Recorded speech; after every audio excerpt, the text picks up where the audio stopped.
탐 로렌스라고 하는 목사님이 계셨는데 이분이 100살의 생일이 되는 날 작은 도시 안에 있는 한 음식점에 초대를 받아 가셨습니다. 그곳은 30년 동안 아름다운 목소리로 시를 낭독해서 손님들을 매료시키는 연극 배우가 있는 곳이었습니다. 탐 로렌스 목사님이 초대되었다고 하는 말을 듣고 시편 23편을 감동적으로 이제 낭독을 했습니다. 낭송이 끝나자 손님들은 뜨거운 박수로 갈채를 보냈습니다. 이때 탐 로렌스 목사님이 자리에서 일어나 앞으로 걸어 나가서 나는 오늘로 생일 100살을 맞이하는 날입니다. 제가 바로 탐 로렌스 목사입니다. 라고 인사를 했어요. 그러면서 저도 시편 23편을 참 좋아하는데 제가 한번 암송을 하겠습니다. 라고서는 암송을 시작했습니다. 눈을 지그시 감고 암송을 시작했습니다. 여호와는 나의 목자시니 내게 부족함이 없으리로다. 그가 나를 푸른 초장에 누이시고 쉴 만한 물가로 인도하시는도다. 백발이 성성한 목사님의 눈에는 지나온 100년 동안의 삶이 눈앞에 스쳐가면서 나를 인도하신 목자 되시는 주님을 생각하면서 눈물이 글썽하고 이마에 뺨에 흘러내렸습니다.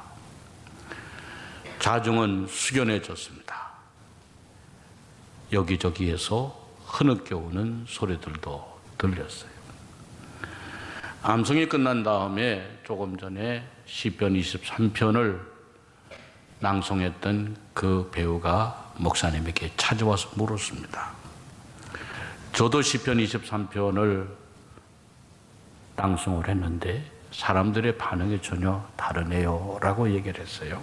그때 탐 로렌스 목사님이 이렇게 말했습니다. 선생님은 시편 23편을 잘 낭송을 하셨고 저는 시편 23편에 나오는 목자 되신 하나님에 대하여 제가 고백을 했습니다 라고 얘기를 했어요. 여러분, 내가 체험한 하나님, 내가 경험한 하나님, 내가 만난 하나님을 얘기하는 것이 중요하다는 게, 내가 만난 하나님, 내가 체험한 하나님이 중요하다는 것입니다. 이제 오늘 성경 본문의 말씀을 보면 다윗이 지금까지 인생을 살아오면서 만난 하나님, 체험한 하나님, 경험한 하나님에 대하여 생각하며 감사하는 시가 오늘 본문의 말씀입니다. 오늘 본문 2절에 보니 내가 주의 성전을 향하여 예배하며 주의 인자하심과 성실하심으로 말미암아 주의 이름에 감사하오리니 그랬어요. 다윗은 여기에서 두 가지의 하나님의 속성에 대하여 감사하는데 하나는 하나님의 인자하심, 또 다른 하나는 하나님의 성실하심이라고 하는 것입니다. 하나님의 인자하심이라고 하는 것은 내 인생 속에 베풀어 주신 하나님의 자비, 하나님의 긍휼을 얘기하고 하나님의 성실하심이라고 하는 것은 변함없이 베풀어 주신 진실하신 하나님의 사랑이라고 하는 것입니다. 이와 같이 하나님은 한없는 하나님의 사랑, 자비하신 하나님의 사랑, 진실하신 하나님의 사랑으로 나를 사랑하여 주셨기 때문에 내가 성전에서 예배하며 감사를 드린다고 하는 것입니다. 자, 그러면 여러분, 하나님의 사랑은 구체적으로 어떤 사랑이었을까? 첫째는 기도의 응답해 주시는 사랑이었다는 겁니다. 오늘 본문 3절에 내가 간구하는 날에 주께서 응답하시고 그랬어요. 응답하셨다라고 하는 말은 들어주셨다 그 말이에요. 간구하는 것이라 하는 것은 기도할 때마다 하나님이 응답하여 주셨다 그 말입니다. 다윗은 인생을 살면서 하루도 쉬지 않고 기도했어요. 왜냐하면 기도하지 않고는 살 수 없는 인생이었기 때문이었습니다. 그런데 하나님은 내가 간구할 때마다 기도에 응답하여 주셨다는 거예요. 시편 27편 5절에 여호와께서 환난 날에 나를 그의 초막 속에 비밀히 지키시고 그의 장막 은밀한 곳에 나를 숨기시며 높은 바위 위에 두시리로다 그랬어요. 내가 살아오면서 수많은 위기와 어려움과 수많은 고통 속에 있을 때마다 하나님은 초막 속에 비밀히 나를 지켜주셨고 은밀한 곳에 숨겨주셨다라고 하는 겁니다. 그래서 시편 94편 17절에 여호와께서 내게 도움이 되지 아니하셨다면 내 영혼이 벌써 침묵 속에 잠겼으리라 그랬어요. 그리고 시편 119편 92절에 주의 법이 나의 즐거움이 되지 아니하였다면 내가 내 고난 중에 멸망하였으리이다. 내가 내 고난 중에 멸망하였다. 내가 그 고난을 이기지 못하고 벌써 죽어도 몇 번 죽을 수밖에 없었을 것이었다라고 하는 것입니다. 여러분, 하나님은 어떤 분이신가? 하나님은 우리의 기도를 들어주시고 우리를 지켜주시는 하나님이시라고 하는 것입니다. 미국의 남북전쟁 당시에 이름 모를 한 병사의 기도문이 있습니다. 나는 하나님께 모든 것을 이룰 수 있는 힘을 달라고 기도했으나 겸손하게 순종함을 배울 수 있도록 나를 약하게 만드셨습니다. 나는 하나님께 큰 일을 할 수 있는 건강을 달라고 기도했으나 더 나은 일을 할 수 있도록 나를 병약하게 만드셨습니다. 나는 하나님께 행복해질 수 있는 부를 달라고 기도했으나 현명해질 수 있도록 나를 가난하게 만드셨습니다. 나는 하나님께 사람들의 칭송을 받을 수 있는 권력을 달라고 기도했으나 하나님의 필요를 느낄 수 있도록 나를 연약하게 만드셨습니다. 나는 하나님께 인생을 즐길 수 있는 모든 것을 달라고 기도했으나 모든 것을 즐길 수 있도록 내게 생명을 주셨습니다. 내가 요구했던 것은 아무것도 받지 못하였으나 소망했던 모든 것을 얻었습니다. 모두가 내 자신만을 위한 것이었는데도 내 마음속의 기도는 모두 응답을 받았으니 나는 모든 사람들 중에서 가장 축복을 많이 받은 사람입니다. 여러분, 우리가 지난날 수많은 일들, 수많은 바람을 가지고 기도했으나 아무것도 받은 것 같지 않아도 지금 이 시간 돌이켜보면 모두 다 응답을 받은 것을 기억하게 됩니다. 여러분, 이것이 하나님의 은혜요, 하나님의 붙잡아 주심이었다고 하는 것입니다. 시편 81편 7절에 내가 고난 중에 부르짖음에 내가 너를 건졌고 우레소리의 은밀한 곳에서 내게 응답하며 그랬어요. 여러분, 하나님은 고난 중에서도 우레소리 가운데에서도 우리의 기도를 들어주신 그 하나님이시라고 하는 거예요. 그래서 그 하나님께 감사하며 그 하나님께 예배를 드리며 그 하나님을 찬양한다는 거예요.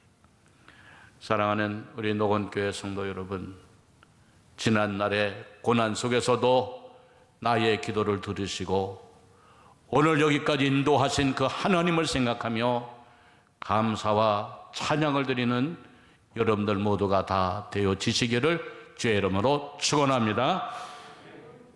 둘째는 내 영혼에 힘을 주신 하나님이셨다는 거예요. 오늘 본문 3절에 내 영혼에 힘을 주어 나를 강하게 하셨나이다. 그래서 이것을 예전에 개역 한글 성경으로 보면 이렇게 번역을 했어요. 내 영혼을 장려하여 강하게 하셨나이다. 이렇게 번역을 했어요. 여기 영혼이라고 하는 말은 히브리어로 네피시라고 하는 말인데 이 말은 영, 마음, 정신을 말합니다. 그리고 힘을 주어라고 하는 말은 히브리어로 타루시베니라고 하는 말인데 용기를 북돋아 주다, 강하게 하다, 담대하게 하다, 그런 의미입니다. 그러니까 하나님은 내 마음이 연약하여졌을 때, 내 마음이 세상에 물처럼 녹아져 내리고 되었을 때에 나에게 용기를 주셨던 하나님입니다.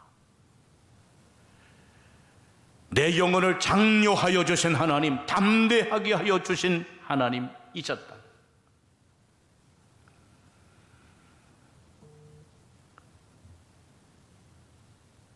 젊은 나이에 인생 사는 것이 너무 무겁고 힘들어서 20대 후반에 자살을 한 아들을 둔 아버지의 수기가 있어요.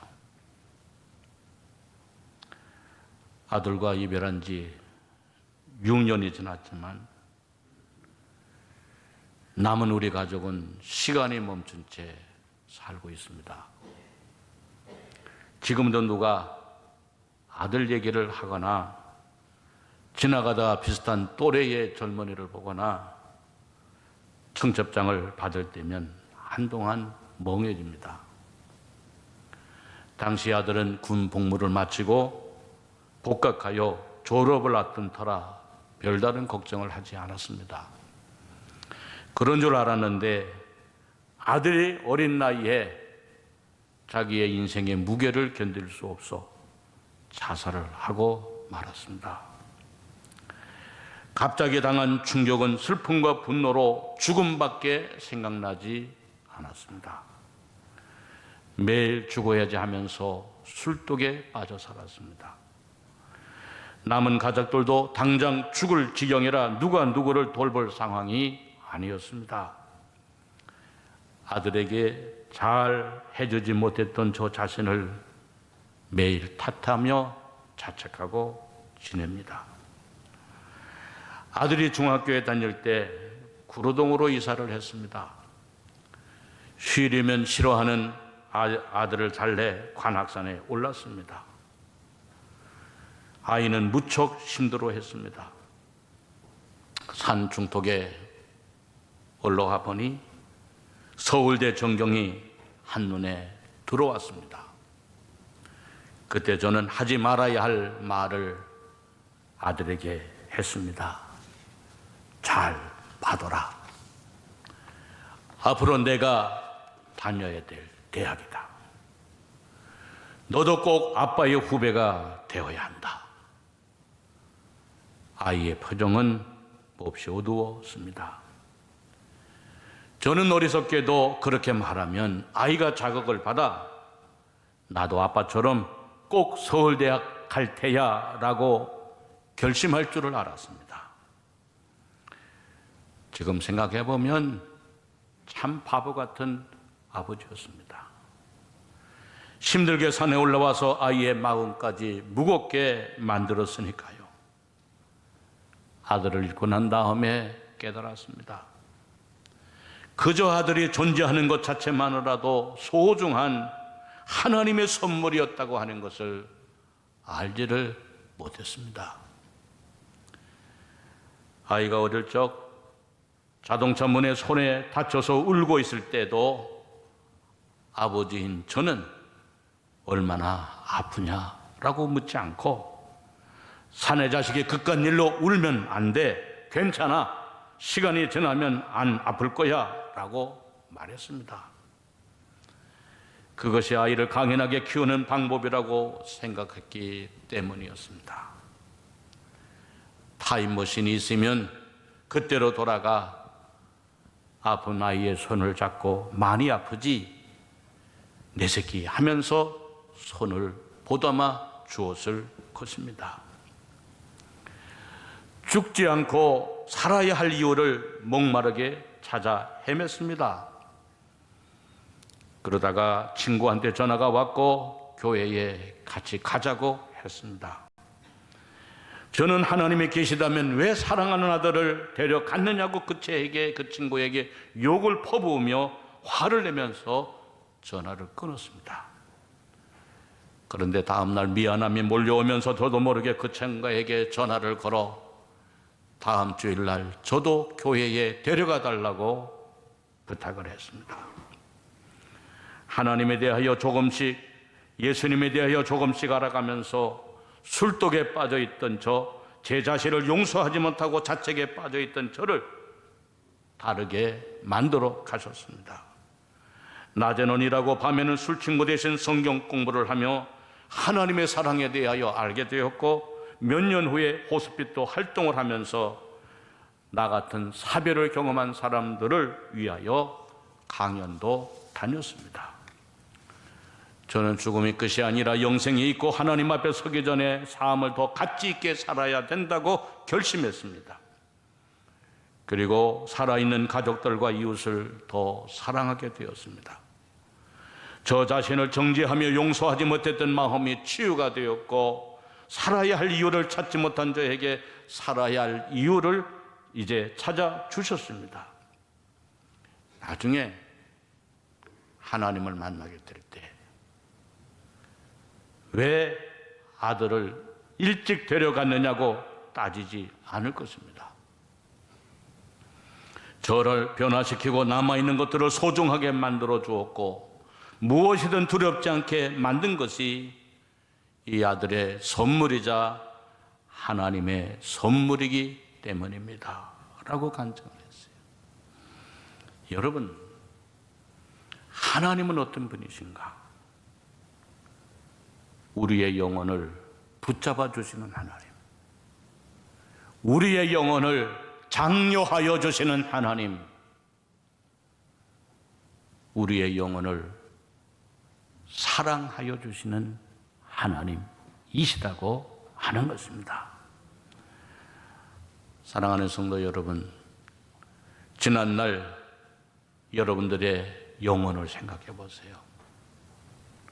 의지할 곳 없고 하늘에 떠 있는 구름처럼, 심지어는 마음이 녹아지는 촛불처럼 녹아질 때도 있었지만 살아계신 하나님이 우리의 영혼을 붙잡아 주셨고 우리의 영혼을 장려하여 주셔서 소생케 하여 주셔서 오늘 여기까지 오게 되었다는 겁니다. 사랑하는 성도 여러분, 그 하나님의 은혜를 기억하면서 오늘 감사하는 여러분들 모두가 되어지시기를 주의 이름으로 축원합니다.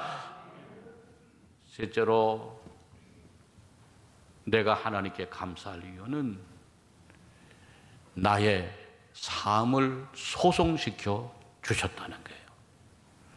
여기 오늘 본문 7절에 보니 내가 환난 중에 다닐지라도 주께서 나를 살아나게 하시고 그랬어요.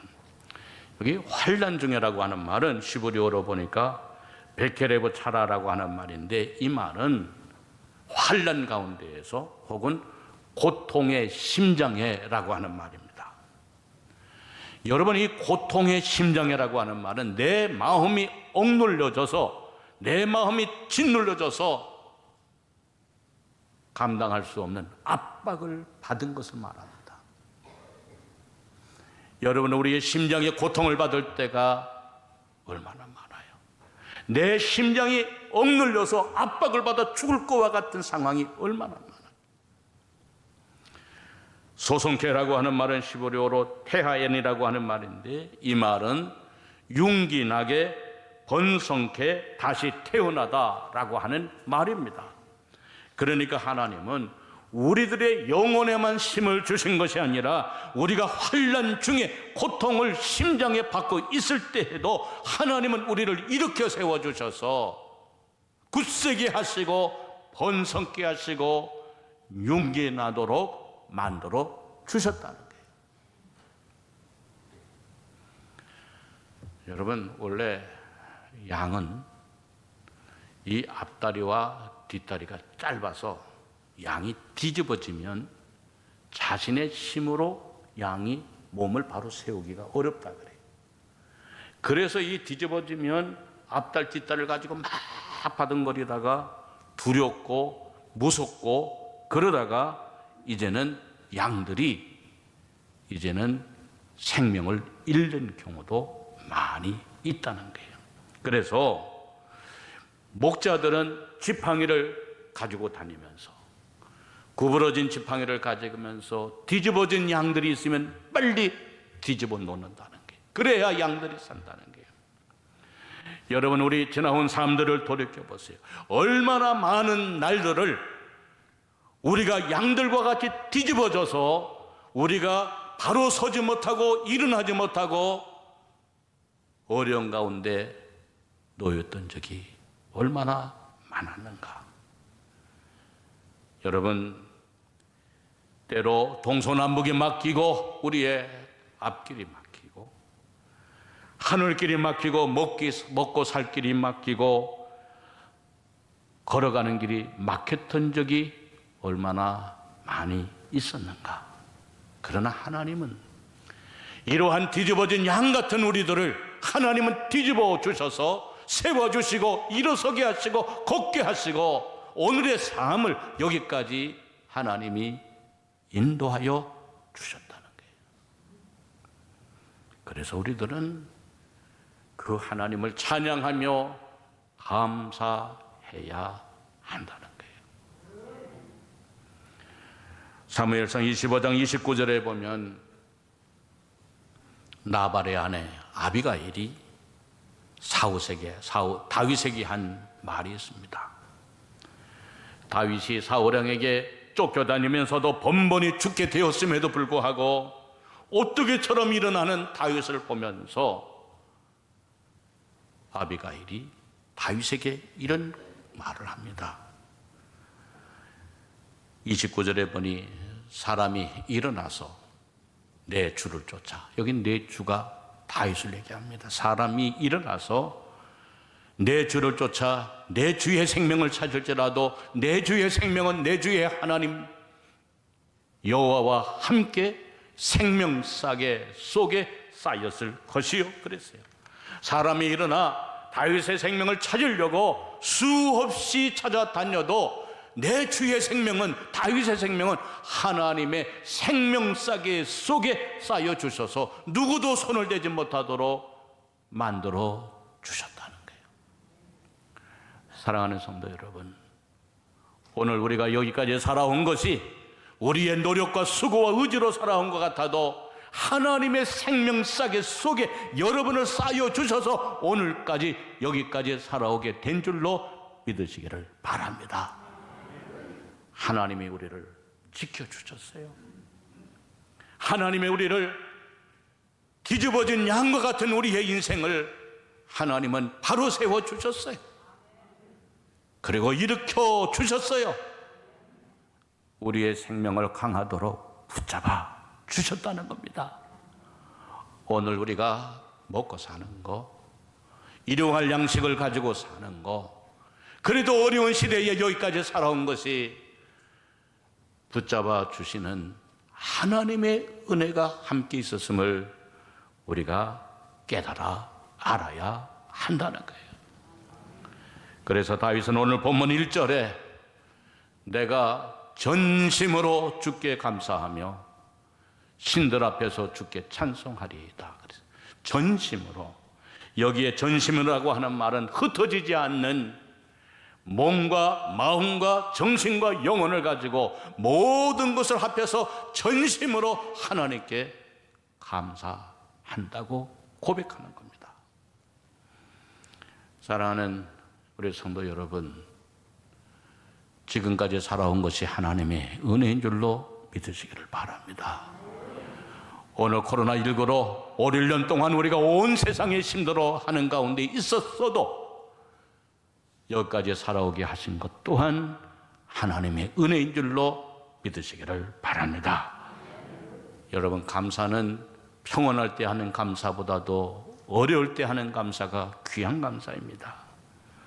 이 어려운 시대를 지금까지 우리를 붙잡아 주시며 기도할 때마다 응답하여 주시며 우리의 영혼을 장려하여 주시며 환난 날에도 소송케 하신 하나님의 은혜로 함께하여 주셨음을 기억하고 전심으로 하나님께 감사하는 풍요로운 믿음의 성도 다 되어지시기를 주의 이름으로 축원합니다.